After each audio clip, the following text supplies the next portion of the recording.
Hi, I'm Josh Stearns, and I'm here with Vivian Salama at the National Conference for Media Reform. And you're watching Free Speech TV. Vivian, you've just gotten back from Yemen, reporting in Yemen, and I'd like to hear a little bit about some of the stories that you heard in Yemen. Well, one of the main reasons that I went out to Yemen was to look more in depth into the situation of U.S. drones, and Yemen has been very highly targeted. Last year alone, 53 U.S. drones are said to have probably fallen on Yemen, and that is 3 times the number that happened the year before. And so obviously there's this huge uptick, and we've been hearing reports here and there that civilians were being targeted. Of course, the UN just launched an inquiry into this very issue in January, looking into whether or not civilians are getting killed, A, and B, whether or not the U.S. is complying with international law with regard to this issue. And so I went out there and, to some of the riskier areas, Abyan province, Marib, which a lot of journalists have not been able to access. And I was able to talk with families of alleged victims. Of course, to a degree, we have to say alleged because it is their word against Washington's, essentially, and Washington, unfortunately, does not provide that much information about this important issue. And so I really had to go and speak with advocates and researchers and people on the ground who have been really looking into this issue, some international organizations, and then, of course, to the families. And I visited a lot of the drone sites, and it was very interesting. I mean, a lot of people talking about how their lives were impacted, even if they didn't lose loved ones, just the psychological aspect behind it, the idea of living under this constant surveillance, the idea of constantly hearing the buzzing sound of drones flying overhead.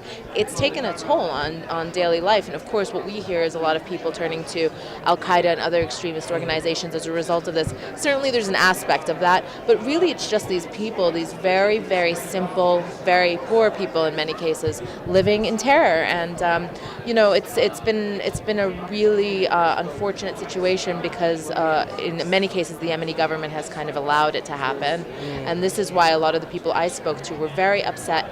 Even though they may have been American drones, but people were upset with their own government for opening the skies to America. And so that's what I was finding. A lot of people very against Al-Qaeda feel that Al-Qaeda has brought them this terror, and so I wanted to get behind the true sentiments on the ground, and not the sense that everybody's turning to Al-Qaeda and against America because of what's happening. On the contrary, what I found is that they are against Al-Qaeda just as much as they're against America, and they just want to live in peace like everybody else in the world. So for a long time, we didn't hear much in the media about drones. Now we're hearing a lot about drones, but I still don't feel like we hear that much about Yemen. Mm-hmm. So tell me, what brought you to Yemen specifically? Yeah, well, that was a big reason. Is most of my experience has been in the Middle East, and I'm an Arabic speaker, so for me it was easy to access and to go and have conversations with these people. But of course we've been hearing a lot about Pakistan, because Pakistan is known to have been a target to drones for many, many years, whereas it's a bit of a new phenomenon in Yemen. It has been happening, but let's put it this way, the 8 years under the Bush administration, only 1 drone hit Yemen that we know of, whereas just last year, again, 53 drones fell on Yemen. And so it's really,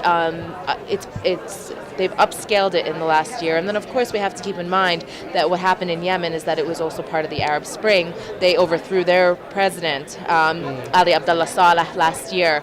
And so there has been a lapse in security as far as what's been happening on the ground. They've had to redirect their military to concentrate on those issues, and then the militant problem, unfortunately, was kind of second priority for them after that. That's why there was this uptick. So many reasons, really. Yeah. Well, we have about a minute left. I wanted to check in with you about the recent piece you published about online activists who are being censored and muzzled. Tell me a little bit about that. What's happening with online activists abroad, and what did you see in your reporting? Sure. My report was published in the Daily Beast, and I spoke to a number of online dissidents, online activists, who have been basically trying to rally followers through different online medium, whether it's Twitter or Facebook or whatever, their personal blogs. And the Gulf countries, the Arab Gulf countries, have been very cognizant of the fact that their neighbors were were overthrown by people using these very tools, Twitter and Facebook and whatnot.